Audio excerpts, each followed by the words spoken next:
بسم اللہ الرحمن الرحیم۔ ناظرین، ہرمز، اسٹیٹ آف ہرموز، آبنائے ہرموز اور خالد بن ولید رضی اللہ عنہ۔ ناظرین، ہرمز اور خالد بن ولید معرکہ کاظمہ کی تاریخی جھلک۔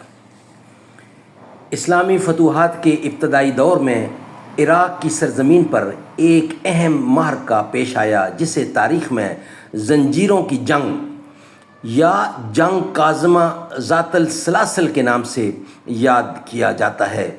اس جنگ میں ایک طرف اسلامی لشکر کے عظیم سپہ سالار خالد بن ولید تھے اور دوسری طرف ساسانی سلطنت کے مشہور جرنیل ہرمز اپنی فوج کے ساتھ موجود تھا۔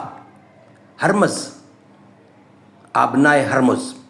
ناظرین، یہ واقعہ خلافت صدیق اکبر کے زمانے میں پیش آیا جب اسلامی لشکر عراق کی طرف پیش قدمی کر رہا تھا۔ فارس کی سلطنت اس وقت خطے کی ایک بڑی طاقت تھی اور اس کے جرنیل ہرمز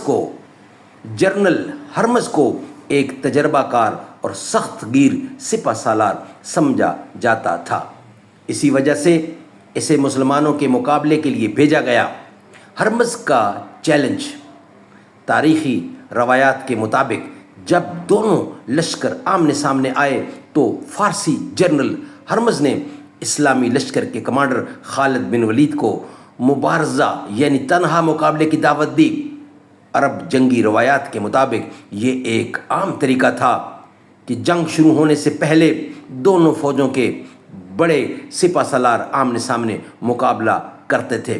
حضرت خالد بن ولید، جنہیں اسلام لانے کے بعد میں سیف اللہ یعنی اللہ کی تلوار کا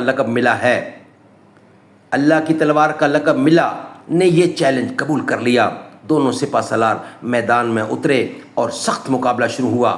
مقابلہ اور ہرمز کی موت، یعنی تاریخی روایات کے مطابق ہرمز اپنے سپاہیوں کو خفیہ اشارہ کیا کہ وہ موقع ملتے ہی خالد بن ولید پر پیچھے سے حملہ کریں، تاہم خالد بن ولید کے ساتھی اس چال کو سمجھ گئے اور فوراً مداخلت کی۔ شدید لڑائی کے بعد حضرت خالد بن ولید نے ہرمز کو قتل کر دیا۔ ہرمز کے مارے جانے کے بعد فارسی فوج کا حوصلہ ٹوٹ گیا۔ اس کے نتیجے میں مسلمانوں کو اس معرکے میں نمایاں کامیابی حاصل ہوئی اور عراق میں اسلامی فتوحات کا راستہ مزید کھل گیا۔ ناظرین، اسلامی فتوحات میں اس جنگ کی اہمیت، جنگ کاظمہ اسلامی فتوحات عراق کے ابتدائی اور اہم کامیابیوں میں شمار ہوتی ہے۔ اس جنگ نے نہ صرف مسلمانوں کا حوصلہ بلند کیا بلکہ ساسانی سلطنت کی فوجی طاقت کو بھی پہلا بڑا دھچکا پہنچایا۔ حضرت خالد بن ولید کی قیادت اور بہادری نے اس جنگ میں فیصلہ کن کردار ادا کیا۔ سبحان اللہ، سبحان اللہ۔ السلام علیکم ورحمۃ اللہ۔